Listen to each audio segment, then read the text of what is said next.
ನಮಸ್ತೆ ವೀಕ್ಷಕರೇ, ನಿತ್ಯ ಜ್ಯೋತಿರ ವಾಸ್ತು ಭವಿಷ್ಯ ವಿಶೇಷ ನೇರ ಪ್ರಸಾರ ಕಾರ್ಯಕ್ರಮಕ್ಕೆ ಸ್ವಾಗತ. ನಾನು ಚಿತ್ರ. ದಿನಾಂಕ 15/8/2025 ಶುಕ್ರವಾರದ ಈ ದಿನದ ಪಂಚಾಂಗ, ತಿಥಿ ಹಾಗೆ ದ್ವಾದಶ ರಾಶಿಗಳ ದಿನ ಭವಿಷ್ಯದೊಟ್ಟಿಗೆ ಚಿನ್ನ ಅಂದ್ರೆ ಎಲ್ರಿಗೂ ಕೂಡ ಇಷ್ಟ ಆಗುತ್ತೆ. ಹಾಗೆ ಚಿನ್ನವನ್ನ ಎಷ್ಟೇ ಇದ್ರೂ ಸಹ ಮತ್ತೆ ಮತ್ತೆ ತಗೊಳ್ಬೇಕು ಅನ್ನುವಂತ ಆಸೆ ಕೂಡ ಹೆಚ್ಚಾಗ್ತಾ ಇರುತ್ತೆ. ಇತ್ತೀಚಿನ ದಿನಗಳಲ್ಲಿ ಚಿನ್ನದ ಬೆಲೆ ಕೂಡ ದುಬಾರಿಯಾಗಿದೆ. ಏನಪ್ಪಾ ಮಾಡೋದು, ನಾವು ಚಿನ್ನವನ್ನ ಕೊಂಡ್ಕೊಳ್ಳೋಕ್ ಆಗ್ತಾ ಇಲ್ಲ ಅಂತ ಹೇಳಿ ಯೋಚನೆ ಮಾಡೋದನ್ನ ಬಿಟ್ಬಿಡಿ. ಅದಕ್ಕೆ ಜ್ಯೋತಿಷ್ಯ ಶಾಸ್ತ್ರದಲ್ಲಿ ಏನೆಲ್ಲ ಉಪಾಯಗಳಿದೆ, ಏನೆಲ್ಲ ಪರಿಹಾರ ತಂತ್ರಗಳಿದೆ, ಇವತ್ತಿನ ಸಂಚಿಕೆಯಲ್ಲಿ ತಿಳಿದುಕೊಳ್ಳೋಣ. ಬಹುಮುಖ್ಯವಾಗಿ ಹಿಂದಿನ 2 ಸಂಚಿಕೆಯಲ್ಲಿ ಮೀನ ರಾಶಿ ಹಾಗೆ ಕುಂಭ ರಾಶಿ ವಿಚಾರದ ಬಗ್ಗೆ ನೋಡಿದ್ವಿ. ಮಕರ ರಾಶಿಯವರಿಗೆ ಚಿನ್ನದ ರಹಸ್ಯ ಹಾಗೆ ಚಿನ್ನವನ್ನ ಕೊಂಡ್ಕೊಳ್ಳುವಂತಹ ಉಪಾಯ ಮತ್ತೆ ಮಂತ್ರ ತಂತ್ರಗಳನ್ನ ಗುರುಜಿಗಳು ತಿಳಿಸ್ಕೊಡ್ತಾರೆ ಅಂತ ಹೇಳ್ತಾ ಮೊದಲನೇದಾಗಿ ಅವರನ್ನ ಕಾರ್ಯಕ್ರಮಕ್ಕೆ ಸ್ವಾಗತಿಸ್ತಾ ಇದ್ದೀನಿ. ಖ್ಯಾತ ಜ್ಯೋತಿಷ್ಯರು ಹಾಗೆ ಖ್ಯಾತ ಸಂಖ್ಯಾಶಾಸ್ತ್ರಜ್ಞರು ಹಾಗೂ ಪಂಚಭೂತ ವಾಸ್ತು ತಜ್ಞರು ಆದ ಶ್ರೀ ಮಂಜುನಾಥ್ ಗುರುಜಿಗಳು. ಗುರುಜಿ ನಮಸ್ತೆ, ಕಾರ್ಯಕ್ರಮಕ್ಕೆ ಸ್ವಾಗತ. ಹಿಮಾಕೃಂಡ ಮೃಣಾಲಾಭಂ ದೈತ್ಯಾನಾಂ ಪರಮಂ ಗುರುಂ ಸರ್ವಶಾಸ್ತ್ರ ಪ್ರವಕ್ತಾರಂ ಭಾರ್ಗವಂ ಪ್ರಣಮಾಮ್ಯಹಂ. ಗುರುಜಿ, ನಮ್ಮ ಕಾರ್ಯಕ್ರಮದ ಮೊದಲನೇ ಅಂಗ ಇವತ್ತಿನ ದಿನದ ಪಂಚಾಂಗ ಮತ್ತೆ ತಿಥಿಯನ್ನ ನೋಡೋಣ. ಅದು ತುಂಬ ವಿಶೇಷವಾಗಿ 15 ಆಗಸ್ಟ್ 2025 ಇವತ್ತು ಸ್ವಾತಂತ್ರ್ಯ ದಿನಾಚರಣೆ ವಿಚಾರವಾಗಿ ನಮ್ಮ ಎಲ್ಲ ವಾಹಿನಿ ವೀಕ್ಷಕರಿಗೂ ಸ್ವಾತಂತ್ರ್ಯೋತ್ಸವದ ಒಂದು ಶುಭಾಶಯ ಕೋರ್ತಾ, ಇವತ್ತು ಒಂದು ಸಪ್ತಮಿ ತಿಥಿಯಾಗಿರುವಂಥದ್ದು, ಕೃಷ್ಣ ಪಕ್ಷ, ಅಶ್ವಿನಿ ನಕ್ಷತ್ರ ಮತ್ತು ಅತಿಗಂಡ ಯೋಗ ಇರುವಂಥದ್ದು, ವಾರ ಶುಕ್ರವಾರ. ಇವತ್ತಿನ ಸೂರ್ಯೋದಯ ಬೆಂಗಳೂರಿನ ಕಾಲಮಾನ 6 ಗಂಟೆ 8 ನಿಮಿಷಕ್ಕೆ ಆಗ್ತಾ ಇರುವಂಥದ್ದು, ಸೂರ್ಯಾಸ್ತ 6 ಗಂಟೆ 39 ನಿಮಿಷಕ್ಕೆ. ಮುಹೂರ್ತ ಭಾಗದಲ್ಲಿ ನೋಡಿದ್ರೆ ರಾಹುಕಾಲ 10 ಗಂಟೆ 55 ನಿಮಿಷದಿಂದ 12 ಗಂಟೆ 24 ನಿಮಿಷ, ಯಮಗಂಡ ಕಾಲ 3 ಗಂಟೆ 32 ನಿಮಿಷದಿಂದ 5 ಗಂಟೆ 6 ನಿಮಿಷ, ಗುಳಿಕ ಕಾಲ 7 ಗಂಟೆ 42 ನಿಮಿಷದಿಂದ 9 ಗಂಟೆ 16 ನಿಮಿಷ ಮತ್ತು ಅಭಿಜಿತ ಮುಹೂರ್ತ, ಅಭಿಜಿತ ಲಗ್ನ ಅಂತ ನೋಡಿದರೆ 11 ಗಂಟೆ 59 ನಿಮಿಷದಿಂದ 12 ಗಂಟೆ 49 ನಿಮಿಷವಾಗಿರುವಂಥದ್ದು. ಗುರುಜಿ, ಇವತ್ತಿನ ದಿನದ ಪಂಚಾಂಗ ಮತ್ತೆ ತಿಥಿಯನ್ನ ತಿಳಿಸ್ಕೊಟ್ಟಿದ್ದೀರಾ. ಹಾಗೆ ಈ ದಿನದ ವಿಶೇಷತೆ ಶ್ರಾವಣ ಶುಕ್ರವಾರ. ನೀವು ತಿಳಿಸಿರುವಂತಹ ಪ್ರಕಾರ ಸ್ವಾತಂತ್ರ್ಯ ದಿನಾಚರಣೆ ಕೂಡ ಹೌದು. ಗುರುಜಿ, ನಮ್ಮಲ್ಲಿ ಬಂದಿರುವಂತಹ ಪ್ರಶ್ನೆ ಪ್ರಕಾರ ನಾವು ಕೇಳೋದೇನಂದ್ರೆ, ಈಗ ನಾವು ಶ್ರಾವಣ ಮಾಸದಲ್ಲಿ ಲಾಸ್ಟ್ ವೀಕ್ ಬಂದಂತಹ ಶುಕ್ರವಾರ ಏನಿದೆ, ಆವತ್ತಿನ ದಿನ ನಾವು ಹಬ್ಬವನ್ನ, ವರಮಹಾಲಕ್ಷ್ಮಿ ಹಬ್ಬವನ್ನ ಮಾಡೋದಕ್ಕೆ ಸಾಧ್ಯ ಆಗಿಲ್ಲ. ಇವತ್ತಿನ ದಿನ ಅಂದ್ರೆ ಆಗಸ್ಟ್ 15ನೇ ತಾರೀಕು ಅಥವಾ ಈ ಶ್ರಾವಣ ಶುಕ್ರವಾರ ಏನಿದೆ, ಈ ಭಾಗದಲ್ಲಿ ನಾವು ಮಾಡ್ಕೊಳ್ಬಹುದಾ ಹೇಗೆ ಅಂತ ಹೇಳಿ ನಮ್ಗೆ ಒಬ್ರು ಪ್ರಶ್ನೆಯನ್ನ ಕೇಳಿದ್ರು. ನೋಡಿ, ವರಮಹಾಲಕ್ಷ್ಮಿ ಹಬ್ಬದ ವಿಚಾರವಾಗಿ ಸ್ವಲ್ಪ ಕೆಲವರಿಗೆ ವೀಕ್ಷಕರಲ್ಲಿ ದ್ವಂದ್ವ ಇದೆ. ಯಾಕಂದ್ರೆ ನೋಡಿ, ನಮ್ಮ ಶಾಸ್ತ್ರದಲ್ಲಿ ಹೇಳ್ದಂಗೆ ಯಾವುದು ಹುಣ್ಣಿಮೆ ನಂತರ ಬರುವಂತ ಶುಕ್ರವಾರನೇ ಬರುವಂತ ವರಮಹಾಲಕ್ಷ್ಮಿ. ಈ ಸತಿ ಯಾಕೆ ಆ ರೀತಿ ಕನ್ಫ್ಯೂಷನ್ ಬಂತು ಅಂದ್ರೆ, ನಮ್ಮ ವಿಶೇಷವಾಗಿ 2025ರಲ್ಲಿ ಶ್ರಾವಣ ಮಾಸ ಪ್ರಾರಂಭವಾಗಿದ್ದೆ ಶುಕ್ರವಾರದಂದು. ಸೊ ಅದಕ್ಕೆ ಅವರಿಗೆ ಕನ್ಫ್ಯೂಷನ್ಸ್ ಇರುವಂತದ್ದು. ಸೊ 3ನೇ ಶುಕ್ರವಾರ ಮಾಡಬೇಕು, 4ನೇ ಶುಕ್ರವಾರ ಮಾಡಬೇಕು ಅಂತ. ಬಟ್ ಶಾಸ್ತ್ರಬದ್ಧವಾಗಿ ತಿಳಿಸಿರುವಂತದ್ದು ಹುಣ್ಣಿಮೆ ನಂತರ ಬರುವಂತ ಶುಕ್ರವಾರ. ಸೊ ಹುಣ್ಣಿಮೆ ನಂತರ ಬರುವಂತ ಶುಕ್ರವಾರ ಕಳೆದ ಶುಕ್ರವಾರವಾಗಿತ್ತು, 8ನೇ ತಾರೀಕು. ಅದಕ್ಕೆ ವರಮಹಾಲಕ್ಷ್ಮಿ ಮಾಡಿರುವಂತದ್ದು. ಸೊ ಈ 4ನೇ ಶುಕ್ರವಾರ ಕೂಡ ಮಾಡ್ಬೋದು, ಯಾವುದೇ ರೀತಿ ಅದಕ್ಕೆ ಸಮಸ್ಯೆ ಇಲ್ಲ. ಆದ್ರೆ ಪೂರ್ಣ ಪ್ರಮಾಣ ಫಲ ಕೂಡ ಸಿಗುವಂಥದ್ದು. ಮತ್ತೆ ಕೆಲವೊಬ್ರು ಹೆಂಗಳಿಯರಿಗೆ ಕೆಲವೊಂದು ಯಾರಿಗೆ ಮಾಸಿಕವಾಗಿ ಇರುವಂತ ಏನೋ ಸಮಸ್ಯೆ ಇತ್ತು, ಅವರಿಗೆ ಈ ಶುಕ್ರವಾರ ಕೂಡ, ಹೋದ ಶುಕ್ರವಾರ ಆಗಿಲ್ಲ ಅಂದ್ರೆ ಬರೋ ಶುಕ್ರವಾರ ಮಾಡ್ಬೋದು, ಇವತ್ತಿನ ಶುಕ್ರವಾರನೇ ಮಾಡ್ಬೋದು. ಮತ್ತೆ ತದನಂತರ ಇವತ್ತಿನ ಶುಕ್ರವಾರ ಆಗಿಲ್ಲ ಅಂದ್ರೆ ಕೂಡ ನವರಾತ್ರಿಯಲ್ಲಿ ಬರುವಂತ ಶುಕ್ರವಾರಗಳಲ್ಲಿ ಕೂಡ ಗುಪ್ತ ನವರಾತ್ರಿ ಅಂತ ಹೇಳ್ತೀವಿ. ವಿಶೇಷವಾಗಿ ದೇವಿಯ ಆವಾಹನೆ ಮತ್ತೆ 9 ನವದುರ್ಗಿಯರ ಆರಾಧನೆಯಲ್ಲಿ ವರಮಹಾಲಕ್ಷ್ಮಿ ಕೂಡ ಒಬ್ರು. ಸೊ ಅವತ್ತು ಕೂಡ ಮಾಡಬಹುದಾಗಿದೆ. ಅದಕ್ಕೆ ಯಾವುದೇ ರೀತಿ ಕನ್ಫ್ಯೂಷನ್ ಬೇಡ. ಇವತ್ತಿನ ಶುಕ್ರವಾರ ಸದುಪಯೋಗ ಪಡಿಸ್ಕೊಳ್ಳಿ. ವರಮಹಾಲಕ್ಷ್ಮಿ ಇವತ್ತು ಕೂಡ ಮಾಡಬಹುದು. ಆ ತಾಯಿ ಇವತ್ತು ಕೂಡ ತಮಗೆ ವರ ನೀಡುವಂತ ಎಲ್ಲಾ ಯೋಗಗಳು ಸಿಗುತ್ತೆ ಅಂತ ಹೇಳ್ತೀವಿ. ಗುರುಜಿ, ಇವತ್ತಿನ ದಿನದ ಪಂಚಾಂಗ ಮತ್ತೆ ತಿಥಿಯನ್ನ ತಿಳ್ಕೊಂಡಿದ್ದಾಯ್ತು. ಹಾಗೆ ದಿನದ ವಿಶೇಷತೆಯನ್ನ ತಿಳಿಸಿದ್ದೀರಾ. ದ್ವಾದಶ ರಾಶಿಗಳ ದಿನ ಭವಿಷ್ಯವನ್ನ ಕೂಡ ಪ್ರಾರಂಭ ಮಾಡೋಣ. ಮೊದಲನೇದಾಗಿ ಗುರುಜಿ, ಮೇಷರಾಶಿ. ನೋಡಿ, ಮೇಷರಾಶಿಯವರಿಗೆ ನಿಮಗೇನು ಒಳ್ಳೆಯದೆಂದು ನಿಮಗೆ ಮಾತ್ರ ಗೊತ್ತು. ಅದರಿಂದ ದೃಢವಾಗಿರಿ, ಧೈರ್ಯಶಾಲಿಯರಾಗಿರಿ ಮತ್ತು ತಕ್ಷಣದ ನಿರ್ಧಾರಗಳನ್ನು ತೆಗೆದುಕೊಳ್ಳಿ. ಅದರಿಂದ ಉತ್ತಮ ಫಲಿತಾಂಶಗಳು ನಿಮಗೆ ಇವತ್ತು ಲಭಿಸುತ್ತೆ. ಮೇಷರಾಶಿಯ ನಂತರ ಮುಂದಿನ ರಾಶಿ ವೃಷಭ ರಾಶಿ. ನೋಡಿ, ತುಂಬಾ ಚಿಂತೆ, ಒತ್ತಡ ನಿಮ್ಮ ಆರೋಗ್ಯವನ್ನು ನಾಶ ಮಾಡಬಹುದು. ನಿಮ್ಮ ಮಾನಸಿಕ ಸ್ಪಷ್ಟತೆಯನ್ನು ಕಾಯ್ದುಕೊಳ್ಳಲು ಗೊಂದಲ ಮತ್ತು ಹತಾಶೆಗಳನ್ನು ತೆಗೆದಿಡಬೇಕು. ಅದರಿಂದ ನಿಮಗೆ ದಿನ ಚೆನ್ನಾಗಿರುತ್ತೆ. ವೃಷಭ ರಾಶಿಯ ನಂತರ ಮುಂದಿನ ರಾಶಿ ಬಗ್ಗೆನೂ ಕೂಡ ತಿಳ್ಕೊಳ್ತಾ ಹೋಗೋಣ ಗುರುಜಿ. ಮಿಥುನ ರಾಶಿ. ನಿಮ್ಮ ಚಿಂತನೆ ಮತ್ತು ಶಕ್ತಿಯನ್ನು ನೀವು ವಾಸ್ತವವಾಗಿ ಏನನ್ನು ನೋಡ ಬಯಸುತ್ತೀರೋ ಅದನ್ನು ಸಾಧಿಸುವಲು ನಿರ್ದೇಶಿಸಿ. ಇವತ್ತು ದಿನ ತುಂಬಾ ಶುಭವಾಗಿರುತ್ತೆ. ಮಿಥುನ ರಾಶಿಯ ವಿಚಾರಕ್ಕೆ ಸಂಬಂಧಪಟ್ಟಂತೆ ಇವತ್ತಿನ ದಿನ ಭವಿಷ್ಯವನ್ನ ಕೂಡ ತಿಳ್ಕೊಂಡ್ವಿ. ಹಾಗೆ ಮುಂದಿನ ರಾಶಿ ಕರ್ಕಾಟಕ ರಾಶಿ. ನೋಡಿ, ಕರ್ಕಾಟಕ ರಾಶಿಯವರು ಫಿಟ್ನೆಸ್ ವಿಚಾರವಾಗಿ ಮತ್ತು ತೂಕ ಇಳಿಯುವಿಕೆ ವಿಚಾರದಲ್ಲಿ ಅದರ ಕಾರ್ಯಕ್ರಮವನ್ನು ನೀವು ಹಮ್ಮಿಕೊಳ್ತೀರಾ ಮತ್ತು ಒಳ್ಳೆಯ ದೇಹ ರಚನೆ ಹೊಂದಲು ಇವತ್ತು ನಿಮಗೆ ಸಹಾಯ ಮಾಡುವಂತ ಶುಭ ದಿನ. ಕರ್ಕಾಟಕ ರಾಶಿಯ ನಂತರ ಮುಂದಿನ ರಾಶಿ ಸಿಂಹ ರಾಶಿ. ದ್ವೇಷ ಪ್ರೀತಿಗಿಂತ ಹೆಚ್ಚು ಶಕ್ತಿಶಾಲಿ ಆಗಿದ್ದು ನಿಮ್ಮ ದೇಹದ ಮೇಲೆ ಒಂದು ಪ್ರಾಣಾಂತಿಕ ಪರಿಣಾಮ ಬೀರುವುದರಿಂದ ನಿಮಗೆ ದ್ವೇಷವನ್ನು ಹೊಡೆದೋಡಿಸಲು ನಿಮಗೆ ಒಂದು ಸಾಮರಸ್ಯದ ಸ್ವಭಾವ ನಿಮಗೆ ಇವತ್ತು ರೂಪಿಸ್ಕೊಳ್ತೀರಾ. ಸಿಂಹ ರಾಶಿಯ ವಿಚಾರಕ್ಕೆ ಸಂಬಂಧಪಟ್ಟಂತೆ ಇವತ್ತಿನ ದಿನ ಭವಿಷ್ಯವನ್ನ ಕೂಡ ತಿಳ್ಕೊಂಡ್ವಿ. ಮುಂದಿನ ರಾಶಿ ಕನ್ಯಾ ರಾಶಿ. ನೋಡಿ, ಸಣ್ಣ ಸಣ್ಣ ವಿಚಾರಗಳು ನಿಮ್ಮ ಮನಸ್ಸನ್ನು ಕೆಡಿಸಲು ಬಿಡಲೇಬೇಡಿ. ಯಾವುದೇ ಒಂದು ದೀರ್ಘಕಾಲೀನ ಹೂಡಿಕೆಗಳನ್ನು ಇವತ್ತು ಮಾಡಿದ್ರೆ ನಿಮಗೆ ಒಳ್ಳೆಯದು. ಮತ್ತು ನಿಮ್ಮ ವಿಶೇಷವಾಗಿ ಸ್ನೇಹಿತರ ಒಂದು ಜೊತೆ ಆಹ್ಲಾದಕರವಾದ ಕ್ಷಣವನ್ನು ಇವತ್ತು ನೀವು ಕಳಿತೀರಾ. ಕನ್ಯಾ ರಾಶಿಯ ನಂತರ ಮುಂದಿನ ರಾಶಿ ಬಗ್ಗೆ ತಿಳ್ಕೊಳ್ಳೋದಕ್ಕೂ ಮುಂಚೆ ಪ್ರಶ್ನಾ ಸಮಯ ಭಾಗದಲ್ಲಿ ನಮಗೆ ವಾಟ್ಸಪ್ ನಲ್ಲಿ ಬಂದಿರುವಂತಹ ಪ್ರಶ್ನೆಯನ್ನ ತಗೊಳ್ಳೋಣ ಗುರುಜಿ. ಖಂಡಿತ. ಗುರುಜಿ, ಇವರು ತಮ್ಮ ಹೆಸರನ್ನ ತಿಳಿಸ್ತಾ ಇದ್ದಾರೆ. ಮನೀಶ್ ಕುಮಾರ್. ಓಕೆ. ಜನ್ಮ ದಿನಾಂಕ 15/6/92. 15/6/92. ಹೌದು. ಜನ್ಮ ಸಮಯ ಬಂದು 1:36 PM ಗಳಲ್ಲಿ. ಓಕೆ. ಹಾಗೆ ಇವರು ತಿಳಿಸ್ತಾ ಇರುವಂತ ಜನ್ಮ ಸ್ಥಳ Hubli. Business growth and expansion of business is it good time ಅಂತ ಹೇಳಿ ಕೇಳ್ತಾ ಇದ್ದಾರೆ. ಮನೀಶ್ ಕುಮಾರ್ ಕಳಿಸಿರೋ ಜಾತಕದ ವಿಚಾರದಲ್ಲಿ ಅವರಿಗೆ ದಶ ಬಂದು ಚಂದ್ರ ಮಹಾದಶೆ ಮಂಗಳಾಂತರ ದಶೆ ನಡೀತಿರುವಂಥದ್ದು. ಮತ್ತು ಅವರು ಹುಟ್ಟಿರುವಂಥ ಜಾತಕದ ಅನುಸಾರವಾಗಿ ಇವರಿಗೆ ಪಂಚಾಂಗಾಧಾರಿತವಾಗಿ ಒಂದು ಶುಭ ಯೋಗದಲ್ಲಿ ಹುಟ್ಟಿರ್ತಾರೆ. ಮತ್ತು ಸೋಮವಾರ ಹುಟ್ಟಿರುವಂಥದ್ದು, ಮೂಲ ನಕ್ಷತ್ರ ಧನುರಾಶಿ. ಸೊ ಬಿಸ್ನೆಸ್ ಎಕ್ಸ್ಪೆನ್ಷನ್ 10ನೇ ಮನೆಯಲ್ಲಿ ಶುಕ್ರ ಮತ್ತು ಬುಧ. ಯಾರ ಜಾತಕದಲ್ಲಿ ಶುಕ್ರ ಬುಧರ ಇತಿ ಇರುತ್ತೋ ಅವರಿಗೆ ಒಳ್ಳೆಯ ಬುದ್ಧಿ ಇರುತ್ತೆ. ಅಂದರೆ ವ್ಯಾಪಾರದಲ್ಲಿ ಏನಂದರೆ ತುಂಬ ಕ್ರಿಯೇಟಿವ್ ಆಗಿರ್ತಾರೆ. ಏನೋ ಒಂದು ಹೊಸ ಪ್ರಾರಂಭ ಮಾಡ್ತಿರುವಂಥದ್ದು, ಹೊಸದಾಗಿ ಒಂದು ಇದು ಮಾಡ್ತಿರುವಂಥದ್ದು. ಅದಕ್ಕೆ ಇವ್ರ ಪ್ರಶ್ನೆ ಕೂಡ ಅವ್ರ ಬಿಸ್ನೆಸ್ ಎಕ್ಸ್ಪಾನ್ಷನ್ ವಿಚಾರವಾಗಿ ಕೇಳಿದ್ದಾರೆ. ಸೊ ಹಾಗಿರೋದ್ರಿಂದ ಇವರು ಚಂದ್ರ ಮಹಾದಶೆ ಮತ್ತು ಮಂಗಳಾಂತರ ದಶೆ ನಡೀತಾ ಇದೆ. ಚಂದ್ರದಶೆ ಇವರಿಗೆ ತುಂಬಾ ಒಳ್ಳೇದು, ಯಾಕಂದ್ರೆ ಲಾಭಾಧಿಪತಿ ದಶೆ ಇವರಿಗೆ. ಚಂದ್ರ ಕೂಡ ಜಾತಕದಲ್ಲಿ ಚತುರ್ಥ ಭಾವದಲ್ಲಿರುವಂಥದ್ದು. ಖಂಡಿತವಾಗಿ ಇವರು ಬಿಸ್ನೆಸ್ ಎಕ್ಸ್ಪಾನ್ಷನ್ ಮಾಡಬಹುದು. ಆದರೆ ಸೆಪ್ಟೆಂಬರ್ ವರೆಗೂ ಸಮಯ ಸ್ವಲ್ಪ ಸಾಧಾರಣವಾಗಿದೆ. ಇನ್ನೇನು ಇವತ್ತು 15 ಆಗಸ್ಟ್ ನಾವು ಇದನ್ನು ಚರ್ಚೆ ಮಾಡ್ತಾ ಇದ್ದೀವಿ. ತದನಂತರ ಬರುವಂತ ತಿಂಗಳೇ ಸೆಪ್ಟೆಂಬರ್ ತಿಂಗಳಾಗಿರೋದ್ರಿಂದ ಸ್ವಲ್ಪ ಸಮಯ ಇವರು ವೇಟ್ ಮಾಡಲಿ. ಸೆಪ್ಟೆಂಬರ್ ನಂತರ ಅಕ್ಟೋಬರ್ ಭಾಗದಲ್ಲಿ, ಅಕ್ಟೋಬರಿಂದ ಇವರಿಗೆ ಬಿಸ್ನೆಸ್ ಎಕ್ಸ್ಪೆನ್ಷನ್ ಮಾಡಬಹುದು. ಮಾಡ್ತಾ ಇರೋ ಬಿಸ್ನೆಸ್ಸಲ್ಲಿ ಬ್ರಾಂಚಸ್ ಆದರೂ ಓಪನ್ ಮಾಡ್ಬೋದು ಅಥವಾ ಎಕ್ಸ್ಪೆನ್ಷನ್ ಆದರೂ ಮಾಡ್ಬೋದು. ಒಂದು ಒಳ್ಳೆಯ ಯೋಗ ಇದೆ. ಸ್ವಲ್ಪ ಚಂದ್ರ ದಶೆ ನಡೀತಾ ಇರೋದ್ರಿಂದ ಮಾನಸಿಕ ಒತ್ತಡ ಜಾಸ್ತಿ ಇರುತ್ತೆ. ಚಂದ್ರನ ಸಂಬಂಧಿತವಾಗಿರುವಂಥದ್ದು ಒಂದು ಬಲಗೈ ಕಿರಿಬೆರಳಲ್ಲಿ ಮುತ್ತು ಅಂತ ಒಂದು ರತ್ನ ಬರುತ್ತೆ, ಅಂದರೆ ಪರ್ಲ್ ಅಂತ ಹೇಳ್ತೀವಿ. ಅದನ್ನು ಧರಿಸೋದ್ರಿಂದ ಇವರಿಗೆ ಏನೇ ಒತ್ತಡ ಇದ್ರೂ ಕೂಡ ನಿವಾರಣೆಯಾಗಿ ಚೆನ್ನಾಗಾಗುತ್ತೆ. ಸೊ ನಮಗೆ ಮನೀಶ್ ಅನ್ನೋರು ಪ್ರಶ್ನೆಯನ್ನ ಕಳುಹಿಸಿದ್ರು. ನಿಮ್ಮ ಪ್ರಶ್ನೆಗೆ ಉತ್ತರವನ್ನ ನೀಡ್ತಾ ಗುರೂಜಿಗಳು ಒಂದು ಜಮ್ ಸ್ಟೋನ್ ಅನ್ನ ನೀವು ಹಾಕೊಳ್ಳೋದಕ್ಕೆ ತಿಳಿಸಿದ್ದಾರೆ. ಅದನ್ನ ಕೂಡ ಮಾಡ್ಕೊಳ್ಳಿ ಅಂತ ಹೇಳ್ತಾ ಗುರೂಜಿ ಮುಂದಿನ ರಾಶಿ ಬಗ್ಗೆ ನೋಡ್ತಾ ಹೋಗೋಣ. ತುಲಾ ರಾಶಿ. ಇವತ್ತು ತುಲಾ ರಾಶಿಯವರಿಗೆ ಸಾಧ್ಯವಾದರೆ ದೀರ್ಘ ಪ್ರಯಾಣವನ್ನು ತಪ್ಪಿಸಿ. ಯಾಕಂದ್ರೆ ನೀವು ಪ್ರಯಾಣಿಸಿ ತುಂಬಾ ದುರ್ಬಲ ಆಗುವಂತದ್ದಿರುತ್ತೆ. ಸೊ ಇದಕ್ಕೆ ನೀವು ಸ್ವಲ್ಪ ಆರಾಮದಾಯಕವಾಗಿರುವಂತ ದಿನ, ನೀವು ರೆಸ್ಟ್ ಅನ್ನ ಮಾಡಿದ್ರೆ ಒಳ್ಳೆಯದು. ತುಲಾ ರಾಶಿಯವರಿಗೆ ಇವತ್ತಿನ ದಿನ ರೆಸ್ಟ್ ಆದಷ್ಟು ನೀವು ಎಷ್ಟು ಮಾಡ್ತೀರೋ ಅಷ್ಟು ಒಳ್ಳೇದು ಅಂತ ಹೇಳ್ತಾ ಮುಂದಿನ ರಾಶಿ ವೃಶ್ಚಿಕ ರಾಶಿ. ನೀವು ಯೋಗ, ಧ್ಯಾನ, ಪ್ರಾಣಾಯಾಮದಿಂದ ದಿನ ಪ್ರಾರಂಭಿಸಬಹುದು. ಇದನ್ನ ಮಾಡೋದ್ರಿಂದ ನಿಮಗೆ ತುಂಬಾ ಪ್ರಯೋಜನಕರವಾಗುತ್ತೆ ಮತ್ತು ದಿನವಿಡೀ ನಿಮ್ಮಲ್ಲಿ ಶಕ್ತಿ ಉಳಿದಿರುತ್ತೆ. ವೃಶ್ಚಿಕ ರಾಶಿಯ ವಿಚಾರಕ್ಕೆ ಸಂಬಂಧಪಟ್ಟಂತೆ ಇವತ್ತಿನ ದಿನ ಭವಿಷ್ಯವನ್ನ ಕೂಡ ತಿಳಿದುಕೊಂಡ್ವಿ. ಹಾಗೆ ಮುಂದಿನ ರಾಶಿ ಧನುರಾಶಿ. ಬೆಂಬಲ ನೀಡುವ ಸ್ನೇಹಿತರು ನಿಮ್ಮನ್ನು ಸಂತೋಷವನ್ನಾಗಿರಿಸ್ತಾರೆ ಮತ್ತು ಹಣವನ್ನು ಸಂಗ್ರಹಿಸುವುದು ಅದರ ಒಂದು ಕೌಶಲ್ಯವಾಗಿರ್ಬೋದು. ಇದನ್ನ ಇವತ್ತು ನೀವು ಕಲಿತೀರಾ. ಈ ಕೌಶಲ್ಯ ಕಲಿತ ನಂತರ ನಿಮಗೆ ಹಣ ಉಳಿಸುವಂಥದ್ದು ದಿನವಾಗಿರುವಂಥದ್ದು. ಧನುರಾಶಿಯ ನಂತರ ಮುಂದಿನ ರಾಶಿ ಮಕರ ರಾಶಿ. ನೀವು ಒಂದು ದೀರ್ಘ ಪ್ರಯಾಣಕ್ಕೆ ಹೋಗಲು ಯೋಜನೆ ಹಾಕುವಂಥದ್ದು ಮತ್ತು ನಿಮ್ಮ ಆರೋಗ್ಯ ಮತ್ತು ಇಂಧನ ಸಂರಕ್ಷಣೆ ಹವ್ಯಾಸ ನಿಮಗೆ ಅಪಾರವಾದ ಉಪಯೋಗ ಇವತ್ತು ಉಂಟಾಗುವಂಥದ್ದು. ಮಕರ ರಾಶಿಯವರಿಗೆ ಇವತ್ತಿನ ದಿನ ಏನಾದರೂ ಪರಿಹಾರ ಭಾಗವಾಗಿ ಏನಾದರೂ ಮಾಡ್ಕೊಳ್ಬೇಕಾ ಬೇಡವಾ ಗುರುಜಿ? ಖಂಡಿತ. ಇವರು ಆದಷ್ಟು ಇವರಿಗೆ ಯೋಗಕಾರಕ ಗ್ರಹವಾದ ಶುಕ್ರ, ಅಂದರೆ ರಾಶಿಯಾಧಿಪತಿ ಯೋಗಕಾರಕ ಗ್ರಹ ಶುಕ್ರ ಆಗಿರೋದ್ರಿಂದ ಓಂ ಶುಂ ಶುಕ್ರಾಯ ನಮಃ ಅಂತ ಮಂತ್ರ ಜಪ ಮಾಡಿದ್ರೆ ಒಳ್ಳೆಯದು. ಮುಂದಿನ ರಾಶಿ ಕುಂಭರಾಶಿ. ಒಂದು ಸಂತಸ, ಆಶೀರ್ವಾದದಿಂದ ಮನಃಶಾಂತಿ ಸಿಗುವಂಥ ದಿನ. ಹಣಕಾಸು ಖಂಡಿತವಾಗಿ ಇವತ್ತು ವೃದ್ಧಿ ಆಗುತ್ತೆ ಮತ್ತು ಅದೇ ಸಮಯದಲ್ಲಿ ಹಣ ಖರ್ಚು ಕೂಡ ಆಗುತ್ತೆ.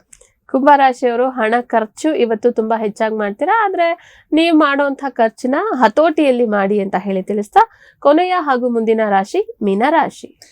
ನೀವು ಒಂದು ಬಹಳ ವಿಚಿತ್ರವಾದ ಪರಿಸ್ಥಿತಿಯಲ್ಲಿ ಇವತ್ತು ಸಿಲುಕ್ತೀರಾ ಮತ್ತು ಅದನ್ನು ಎದುರಿಸಲು ನಿಮ್ಮ ಇಚ್ಛಾಶಕ್ತಿ ನಿಮಗೆ ಸಹಾಯ ಮಾಡುತ್ತೆ. ಅದರಿಂದ ಧೈರ್ಯವಾಗಿರಿ. ಇಲ್ಲಿಗೆ ದ್ವಾದಶ ರಾಶಿಗಳ ದಿನ ಭವಿಷ್ಯ ಮುಕ್ತಾಯ ಆಗಿದೆ.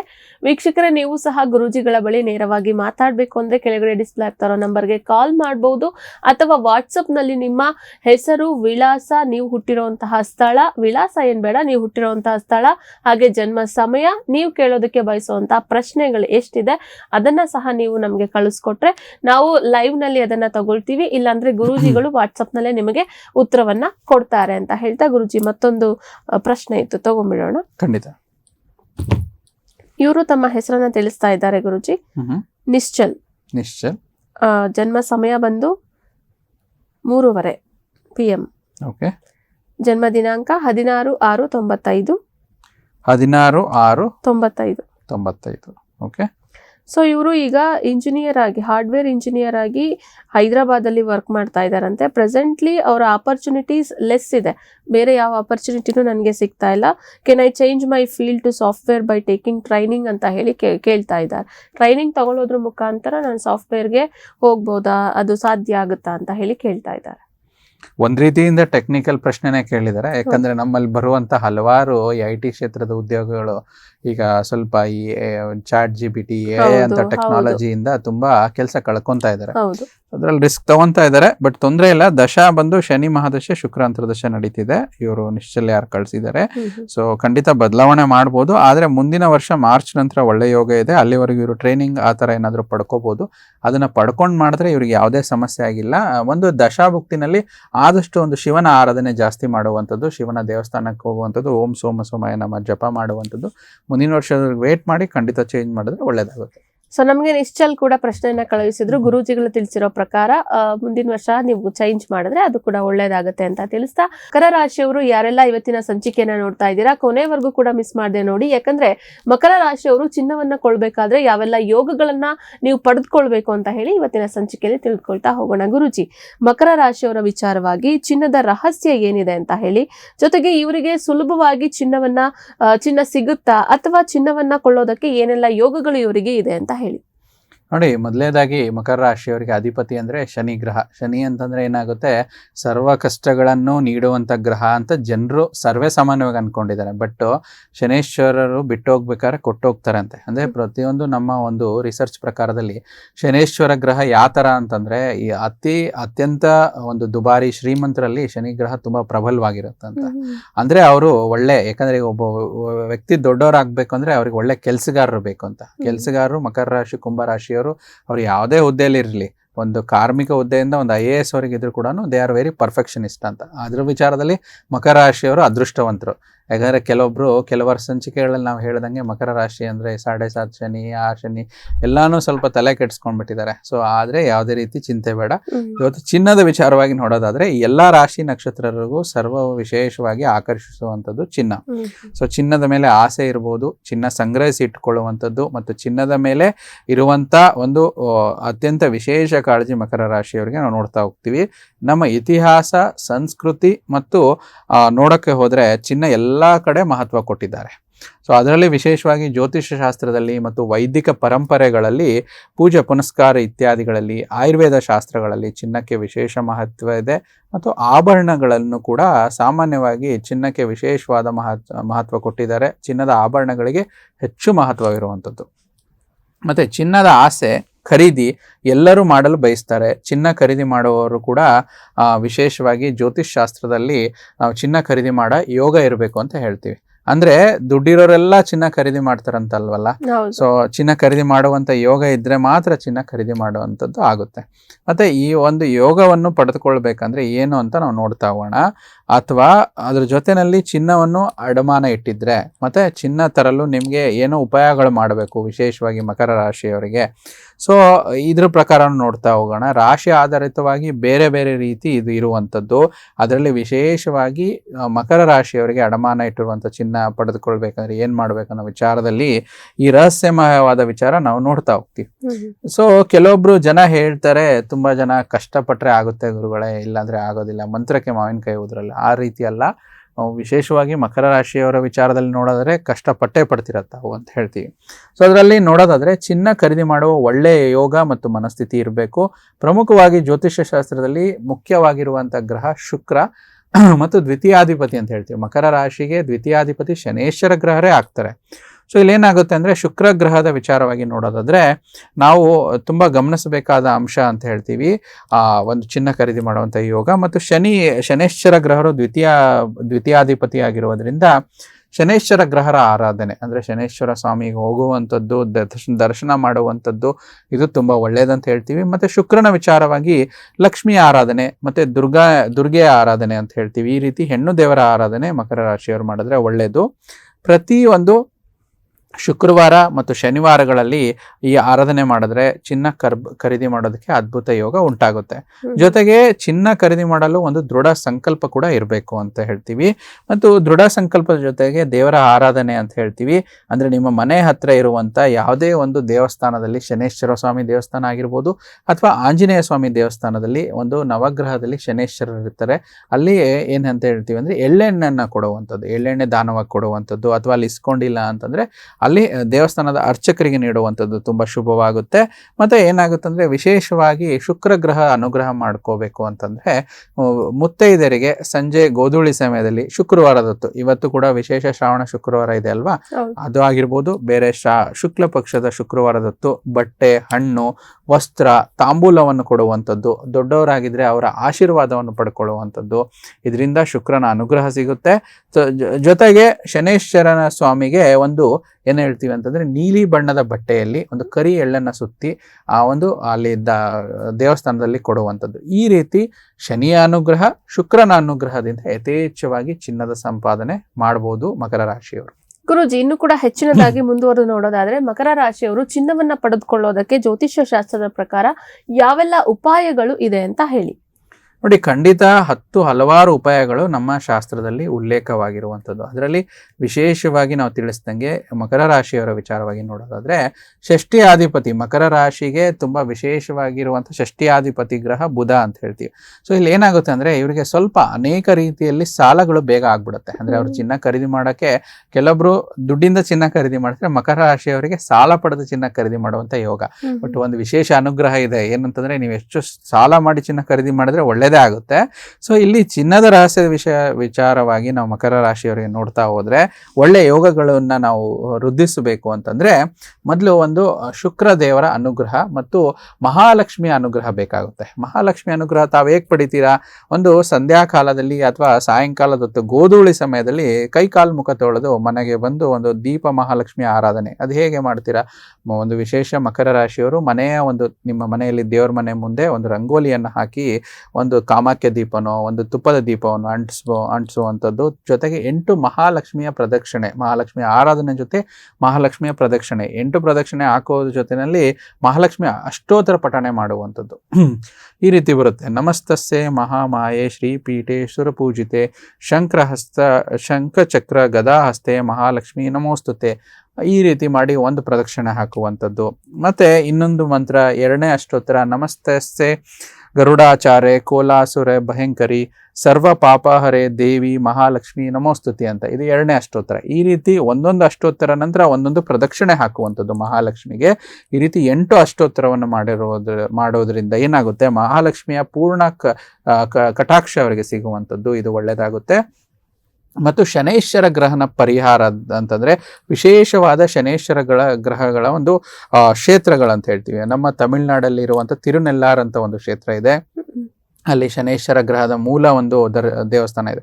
ಎಲ್ಲೂ ಆಗಲಿಲ್ಲ, ನಮ್ಮ ಕರ್ನಾಟಕದಲ್ಲಿ ಇರುವಂಥದ್ದು ಒಂದು ಪಾವಗಡದಲ್ಲಿ ಶನೇಶ್ವರ ಒಂದು ಸ್ವಾಮಿಯ ಒಂದು ದೇವಸ್ಥಾನ ಇರುವಂಥದ್ದು, ಅಲ್ಲಿ ಹೋಗಿ ತಾವು ದರ್ಶನ ಮಾಡ್ಕೊಂಡು ಬರುವಂಥದ್ದು. ಇನ್ನೂ ವಿಶೇಷವಾಗಿ ಶನೇಶ್ವರನ ಆರಾಧನೆ ಮಾಡುವಂಥದ್ದು ಯಾವುದಂದ್ರೆ, ಈ ಶನೇಶ್ವರ ಅಂದರೆ ಸಾಡೆ ಸಾತಿ ವಿಚಾರ ಅಂತ ಹೇಳ್ತಾರೆ. ಒಂದು ಶಾಸ್ತ್ರ ಉಲ್ಲೇಖದಲ್ಲಿ ಹೇಳ್ದಂಗೆ ಶನೇಶ್ವರನಿಗೆ ಸಾಡೆ ಸಾತಿ ಬಂದ್ಬಿಟ್ಟಿತ್ತಂತೆ. ಅವಾಗ ಏನು ಮಾಡ್ತಾರೆ, ಶನೇಶ್ವರ ಸ್ವಾಮಿಗಳು ಸಾಡೆ ಸಾತಿ ಬಂದಾಗ ಅವರು ಕಾಲಭೈರವನ ಆರಾಧನೆ ಮಾಡ್ತಾರಂತೆ. ಸೊ ಅದಕ್ಕೆ ಕಾಲಭೈರವ ಅಷ್ಟಕಂ ಅಂತ ಬರುತ್ತೆ. ಅದರ ಒಂದು ಶ್ಲೋಕವನ್ನು ಹೇಳುವಂಥದ್ದು ಅಥವಾ ಕಾಲಭೈರವನ ದೇವಸ್ಥಾನಕ್ಕೆ ಹೋಗುವಂಥದ್ದು ಕೂಡ ಒಳ್ಳೆಯ ಅನುಗ್ರಹದಿಂದ ಇವರಿಗೆ ಒಂದು ಚಿನ್ನ ಸೇರುವಂತ ಒಳ್ಳೆಯ ಯೋಗ ಬರುವಂಥದ್ದು. ಗುರೂಜಿ, ಇನ್ನು ಚರ್ಚಿಸಿರುವಂತಹ ಪ್ರಕಾರ ಮಕರ ರಾಶಿಯವರಿಗೆ ಯಾವ ರೀತಿ ಮಂತ್ರ ಇದೆ ಅದನ್ನ ಅವರು ಹೇಗ್ ಮಾಡ್ಕೊಳ್ಬೇಕು, ಜೊತೆಗೆ ಎಷ್ಟು ದಿನದ ಒಳಗಾಗಿ ಇವರಿಗೆ ಮಂತ್ರದ ಫಲ ಲಭಿಸುತ್ತೆ? ನೋಡಿ, ನಾವು ಎರಡು ವಿಚಾರದಲ್ಲಿ ತುಂಬಾ ವಿಶೇಷವಾಗಿ ಹೇಳಿದ್ವಿ. ಏನು ಅಂತಂದ್ರೆ, ಒಂದು ಚರ್ಚಾ ವಿಚಾರವಾಗಿ ಒಂದು ಮಹಾಲಕ್ಷ್ಮಿ ಆರಾಧನೆ ಮಾಡಬಹುದು, ಮತ್ತೆ ಶುಕ್ರ ಗ್ರಹದ ಅನುಗ್ರಹಕ್ಕಾಗಿ ಕೂಡ ಶುಕ್ರನ ಒಂದು ಸ್ತ್ರೀಯರಿಗೆ ಒಂದು ತಾಂಬೂಲವನ್ನು ನೀಡಿ ಪಡೆದುಕೊಳ್ಳಬಹುವಂಥದ್ದು, ಮತ್ತೆ ಶನೇಶ್ವರನ ಆರಾಧನೆ ಕೂಡ ಮಾಡುವಂಥದ್ದು ಹೇಳಿದ್ವಿ. ನಮ್ಮ ಚರ್ಚಾ ವಿಚಾರದಲ್ಲಿ ಇವತ್ತು ತುಂಬಾ ವಿಶೇಷವಾಗಿ ಮಕರ ರಾಶಿಯವರಿಗೆ ನಾವು ಎಪಿಸೋಡ್ನ ಕೊನೆ ಭಾಗದಲ್ಲಿ ಹೇಳ್ತಿರುವಂಥದ್ದು ಸ್ವರ್ಣ ಆಕರ್ಷಣ ಭೈರವ ಮಂತ್ರ ಅಂತ. ಸೊ ಇದರಿಂದ ಏನಾಗುತ್ತೆ, ಮಕರ ರಾಶಿಯವರು ಅಡಮಾನವಿಟ್ಟಿರುವಂಥ ಚಿನ್ನ ಅಥವಾ ಚಿನ್ನ ಖರೀದಿ ಯೋಗ ತುಂಬಾ ವಿಶೇಷವಾಗಿ ಬರುವಂಥದ್ದು. ಈ ಮಂತ್ರವನ್ನು ಮಕರ ರಾಶಿಯವರು ವಿಶೇಷವಾಗಿ ಸೋಮವಾರದೊತ್ತು, ಶುಕ್ರವಾರದೊತ್ತು ಮತ್ತು ಶನಿವಾರದೊತ್ತು ಮಾಡುವಂಥದ್ದು. ಮತ್ತೆ ಅಷ್ಟಮಿ ದಿನಗಳಲ್ಲಿ, ಅಂದರೆ ಶುಕ್ಲ ಪಕ್ಷದ ಅಷ್ಟಮಿ ಅಥವಾ ಕೃಷ್ಣ ಪಕ್ಷದ ಅಷ್ಟಮಿ ದಿನಗಳಲ್ಲಿ ಬೆಳಗ್ಗೆ ಬ್ರಾಹ್ಮಿ ಮುಹೂರ್ತದಲ್ಲಿ, ಅಂದರೆ ಸುಮಾರು ಒಂದು 3:30 4 ಗಂಟೆ ಒಳಗಡೆ ಅಥವಾ ಸಂಜೆ ಗೋಧೂಳಿ ಸಮಯದಲ್ಲಿ. ಯಾಕಂದರೆ ಕೆಲವೊಬ್ರು ಕ್ರಿಯಾ ನಿಮಿತ್ತವಾಗಿ ಅವರವರ ಒಂದು ಕೆಲಸದ ಅನುಸಾರವಾಗಿ ಅವ್ರಿಗೆ ಹೇಳಕ್ಕಾಗೋದಿಲ್ಲ, ನೈಟ್ ಶಿಫ್ಟ್ಸ್ ಇರುತ್ತೆ ಅವರು ಸಂಜೆ ಸಮಯದಲ್ಲಿ, ಗೋಧೂಳಿ ಸಮಯದಲ್ಲಿ 21 ಬಾರಿ, ಸಾಧ್ಯವಾದರೆ 108 ಬಾರಿ ಕೂಡ ಈ ಮಂತ್ರ ಜಪ ಮಾಡಿದ್ರೆ ತುಂಬಾ ಒಳ್ಳೆ ಮಂತ್ರ. ಸ್ವರ್ಣ ಆಕರ್ಷಣ ಭೈರವ ಮಂತ್ರ ಅಂತ ಹೇಳ್ತೀವಿ. ಈ ಮಂತ್ರ ಈ ರೀತಿ ಬರುತ್ತೆ: ಓಂ ಭೈರವಾಯ ವಿದ್ಮಹೇ ಹರಿಹರ ಬ್ರಹ್ಮಾತ್ಮಾಯ ಧೀಮಹಿ ತನ್ನೋ ಸ್ವರ್ಣ ಆಕರ್ಷಣ ಭೈರವ ಪ್ರಚೋದಯಾತ್. ಇನ್ನೊಂದ್ಸತಿ ಹೇಳ್ತೀನಿ ಉಚ್ಚಾರಣೆ: ಓಂ ಭೈರವಾಯ ವಿದ್ಮಹೇ ಹರಿಹರ ಬ್ರಹ್ಮಾತ್ಮಾಯ ಧೀಮಹಿ ತನ್ನೋ ಸ್ವರ್ಣ ಆಕರ್ಷಣ ಭೈರವ ಪ್ರಚೋದಯಾತ್ ಅಂತ ಈ ಮಂತ್ರ ಬರುತ್ತೆ. ಈ ರೀತಿಯಾಗಿ ಉಚ್ಚಾರಣೆ ಮಾಡಿ ಈ ಸ್ವರ್ಣ ಆಕರ್ಷಣ ಭೈರವ ಗಾಯತ್ರಿ ಮಂತ್ರ ಏನಾಗುತ್ತಂದ್ರೆ, ಒಂದು ಶಿವನ ಅವತಾರವಾದ ಶ್ರೀ ಸ್ವರ್ಣ ಆಕರ್ಷಣ ಭೈರವನಿಗೆ ಒಂದು ಸಮರ್ಪಿತವಾಗಿರುವಂಥ ಗಾಯತ್ರಿ ಮಂತ್ರವಾಗಿದೆ. ಈ ಸ್ವರ್ಣ ಆಕರ್ಷಣ ಭೈರವನ ಮಹಿಮೆ ಏನಂದ್ರೆ, ಈ ದೇವಿ ಮಹಾತ್ಮೆಯಲ್ಲಿ ಇದನ್ನ ಉಲ್ಲೇಖಿಸಲಾಗಿದೆ ಮತ್ತು ನಮ್ಮ ವೈದಿಕ ಗ್ರಂಥಗಳಲ್ಲೂ ಕೂಡ ತಿಳಿಸಲಾಗಿದೆ. ವಿಶೇಷವಾಗಿ ಮಕರ ರಾಶಿಯವರಿಗೆ ಇನ್ನೂ ಹೆಚ್ಚಿನದಾಗಿ ಈ ಒಂದು ಸ್ವರ್ಣ ಆಕರ್ಷಣದ ಜೊತೆಗೆ, ಅಂದ್ರೆ ಇದು ಚಿನ್ನ ಖರೀದಿ ಮಾಡುವಂಥ ಯೋಗ ಅಥವಾ ಅಡಮಾನ ಇಟ್ಟಿರುವಂಥ ಚಿನ್ನ ಬಿಡಿಸುವಂಥ ಯೋಗ ಸೃಷ್ಟಿಯಾಗುವಂಥದ್ದು. ಮತ್ತೆ ಮಕರ ರಾಶಿಯವರು ಯಾರು ಆರ್ಥಿಕ ಸಂಕಷ್ಟದಿಂದ ನೀವು ಬಳಲ್ತಾ ಇದ್ದೀರಾ, ಈ ಸ್ವರ್ಣ ಆಕರ್ಷಣ ಭೈರವ ಮಂತ್ರವನ್ನು ಪ್ರತಿದಿನ ಅತ್ಯಂತ ಭಕ್ತಿಯಿಂದ ಅಥವಾ ನಾವು ತಿಳಿಸಿರುವಂಥ ವಿಶೇಷ ದಿನಗಳಲ್ಲಿ ಮಾಡೋದ್ರಿಂದ ಏನಾಗುತ್ತೆ, ಈ ಮೂಲ ಮಂತ್ರದೊಂದಿಗೆ ಹೆಚ್ಚು ಪ್ರಯೋಜನ ಪಡಿಬೋದು. ಯಾವ ರೀತಿ ಅಂದರೆ, ಒಂದು ಅವರಿಗೆ ಆರ್ಥಿಕ ಸಂಕಷ್ಟ ದೂರವಾಗಿ ಸಂತೋಷ, ಸಮೃದ್ಧಿ, ಉತ್ತಮ ಆರೋಗ್ಯ ಲಭಿಸುವಂಥದ್ದು, ಮತ್ತು ಎಲ್ಲ ರೀತಿಯಾದ ನಕಾರಾತ್ಮಕತೆಯಿಂದ ರಕ್ಷಣೆ ಸಿಗುವಂಥದ್ದು. ಇದರ ಜೊತೆಯಲ್ಲಿ ನಿಮ್ಮ ಯಶಸ್ವಿ ಜೀವನಕ್ಕೆ ಹಾದಿ ಆಗುವಂಥದ್ದು, ಮತ್ತೆ ತಾವು ಕೇಳ್ದಂಗೆ ಎಷ್ಟು ದಿನದಲ್ಲಿ ಇದರ ಫಲ ಅಂತ ಲಭಿಸುವಂಥದ್ದು. ಮಕರ ರಾಶಿಯವರಿಗೆ ನೋಡಿ, ಸ್ವಲ್ಪ ನಿಧಾನ ಆದರೂ ಕೂಡ ರಾಶ್ಯಾಧಿಪತಿ ಶನಿನೇ ಆಗಿರುವಂಥದ್ದು. 60 ರಿಂದ 90 ದಿನ ಈ ರೀತಿ ಪರಿಹಾರಗಳನ್ನು ಮಾಡಿಕೊಂಡ್ರೆ ಖಂಡಿತ ಇದರಿಂದ ಒಳ್ಳೆ ಫಲ ಲಭಿಸುತ್ತೆ. ಹೆಚ್ಚು ಚಿನ್ನ ನಿಮಗೆ ಸೇರುತ್ತೆ, ಮತ್ತು ಅಡಮಾನ ಇಟ್ಟಿರುವಂಥ ಚಿನ್ನ ಕೂಡ ಇದಾಗುವಂಥದ್ದು. ಇದರ ಒಳ್ಳೆಯ ವಿಚಾರ. ಈ ಒಂದು ವಿಚಾರದಲ್ಲಿ ನೀವು ಪ್ರಯತ್ನ ಪಟ್ಟರೆ ಖಂಡಿತ ಒಳ್ಳೇದಾಗುತ್ತಮ್ಮ. ಓಕೆ ಗುರುಜಿ, ಇಷ್ಟೊತ್ತು ಕೂಡ ನಮ್ಮ ಜೊತೆ ಇದು ಮಕರ ರಾಶಿಯ ವಿಚಾರಕ್ಕೆ ಸಂಬಂಧಪಟ್ಟಂತೆ ಅಡ ಇಟ್ಟಿರುವಂತಹ ಚಿನ್ನವನ್ನ ಹೇಗೆ ಬಿಡಿಸ್ಕೊಳ್ಳೋದು, ಜೊತೆಗೆ ಚಿನ್ನದ ರಹಸ್ಯ ಅವರಿಗೆ ಎಷ್ಟು ಮಟ್ಟಿಗಿದೆ, ಚಿನ್ನವನ್ನ ಕೊಂಡ್ಕೊಳ್ಳುವಂತ ಮಾರ್ಗಗಳು, ಉಪಾಯಗಳು, ಇದೆಲ್ಲದನ್ನ ಕೂಡ ನಮ್ಮ ವೀಕ್ಷಕರಿಗೆ ತಿಳಿಸ್ಕೊಟ್ಟಿದ್ದೀರಾ. ಹಾಗೆ ನಮ್ಮ ವೀಕ್ಷಕರ ಪ್ರಶ್ನೆಗಳಿಗೆ ಉತ್ತರವನ್ನ ನೀಡ್ತಾ 12 ರಾಶಿಗಳ ದಿನ ಭವಿಷ್ಯವನ್ನ ಕೂಡ ತಿಳಿಸಿದ್ದೀರಾ ಗುರುಜಿ. ಧನ್ಯವಾದಗಳು. ಸರ್ವೇ ಜನೋ ಸುಖಿನೋ ಭವಂತು, ಸಮಸ್ತ ಸನ್ಮಂಗಳಾನಿ ಭವಂತು. ನೋಡಿದ್ರಲ್ಲ ವೀಕ್ಷಕರೇ, ಇವತ್ತಿನ ಈ ಸಂಚಿಕೆಯನ್ನ ಇಲ್ಲಿಗೆ ಮುಗಿಸ್ತಾ ಇದ್ದೀನಿ. ಮತ್ತೊಂದು ಸಂಚಿಕೆಯಲ್ಲಿ ಮತ್ತೊಂದು ರಾಶಿಯೊಂದಿಗೆ, ಮತ್ತೊಂದು ವಿಶೇಷತೆಯೊಂದಿಗೆ ಭೇಟಿಯಾಗೋಣ. ನೋಡ್ತಾ ಇರಿ ಪ್ರಗತಿ ಟಿವಿ, ಇದು ನಿಮ್ಮಿಂದ ನಿಮಗಾಗಿ.